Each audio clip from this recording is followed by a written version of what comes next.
Right kabisa.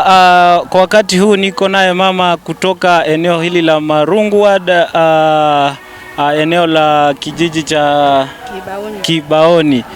Na tungependa pia tuweze kusikia maoni yake.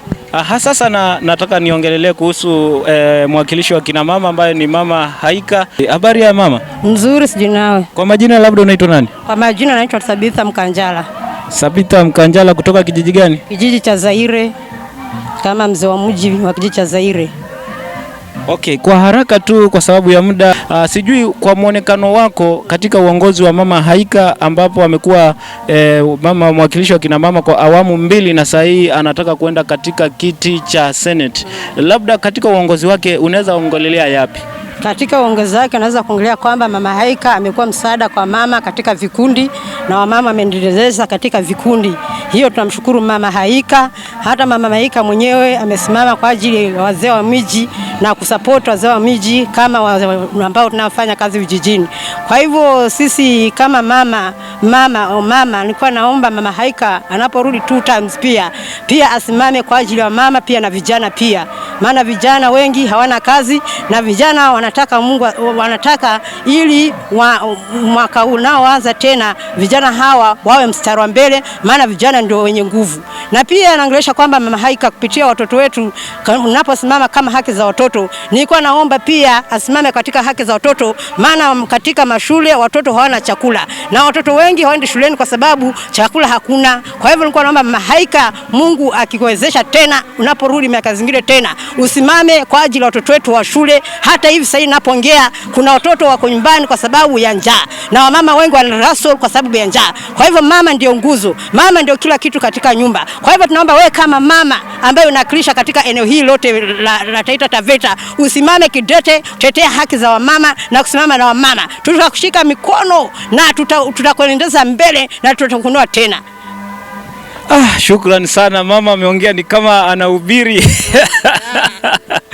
Kabisa Mama Haika anajua haya umeyasikia, ni maoni ya mama yetu kutoka eneo la Kibaoni Marungu Ward, ambapo anaomba sana utakapoingia katika ngazi ya juu ambao ni Senate, na tunakuombea Mungu sana utaweza kutoboa pale, uweze kuangalia zaidi pia kina mama na vijana kulingana na maoni yake.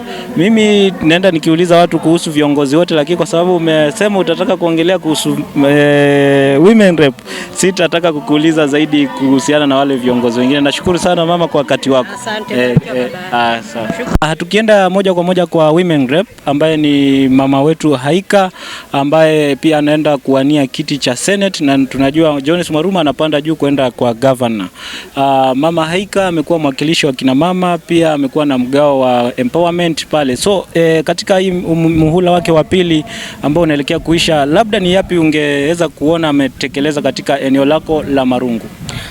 Kusema kweli kuna hii mambo nimesikia ya GAF, kuna wale wa mama vikundi kadhaa zimeweza kusaidika, lakini mimi most of times huwa nangangania sana na mayouth, manake bado tuko kwa kama rais wake ana to empower sisi youths. By the way, I was among wale walipata pesa ya nyota na rais wetu. Kwa hivyo vile rais anangangana kuleta empowerments kwa youths. Mimi ukiniingiza kwa wamama sana, mimi ni mama lakini sijaingia sana. Lakini mimi ningependa Mama Haika akuje sana hapa hii kaunti ya Marungu. Unajua hii ward ya Marungu hiyo ndio unaijua sana. Hakuje alafu aweze kutempower mayouth, ama atuambie zile vikundi ambao mayouth wameweza kufaidika zaidi. Ili at least tukue sisi, mimi kama nimekuwa nikiomba sana mayouth kura, nikienda kuombea Mama Haika kura ya useneta, maana hiyo kiti ya useneta iko vacant.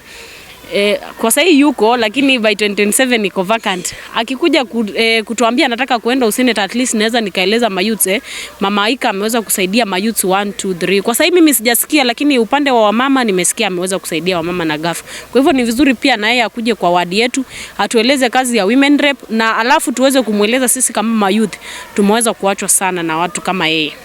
Kwa Mama Haika mimi kumrate naona kama naweza mpa 7% chini ya 10, kwa sababu tunaona ameempower, kuna hawa walemavu, kuna wamama. Sasa hivi wamama wako step nyingine, tunaweza sema si kwenye walikuwa after devolution. Tunaona wamama at least wamepewa hiyo awareness, kuna wamama kwa vikundi, at least wamama wanajitegemea kutumia hiyo idea yenye mama alileta ground. So tunaomba zaidi Unajua sasa kuna suppose hata kwenye hii ranking, acha tukipata governor, kuna senator, kuna women rep, acha tupate pia youth representative, kwa sababu sasa hii tunaona vijana ndio kama ndio wameachwa nje. So wanapewa share ndogo sana kwa sababu kwa wanda huyu mama. So wana suppose kuangalia wachague tu kama kutakuwa na youth representative every county at least, pia vijana wafikiwe, kwa sababu sasa hii ni kama vijana wameachwa nyuma na sisi ndio tunasukuma wao wengine kujua. Kwa hata hiyo awareness inafanywa na mama mostly inatumia vijana. So inamaanisha mnatumia vijana lakini hawako included kwa vitu zingine. So ina suppose kuwa mama kama anafanya hivyo pia au include youth wengi sana, kwa sababu sasa hii hiyo ndio percentage kubwa ya iko. Percentage ya youth sasa iko over 40. So hao ndio acha kuwa mama au include kwenye hizo project zake mostly. Asiache vijana nje. Ndio project zake ziko positive. Uongozi wa mama uko sawa, Haika ni hakika amefanya kazi mzuri, ameendelea kuempower moso hapo kwa women, ameendelea kuempower kwa vikundi, kwa youth pia ameendelea kuempower through hizo groups za kwao. Amefanya kazi nzuri women rep, na pia juzi ametupelekea pendekezo pale kwa rais concerning our primary school pale Marasi, na so far gari ilifika. So yeye akisema ni wa vitendo, anasema na akitenda. So kazi amefanya mama Haika.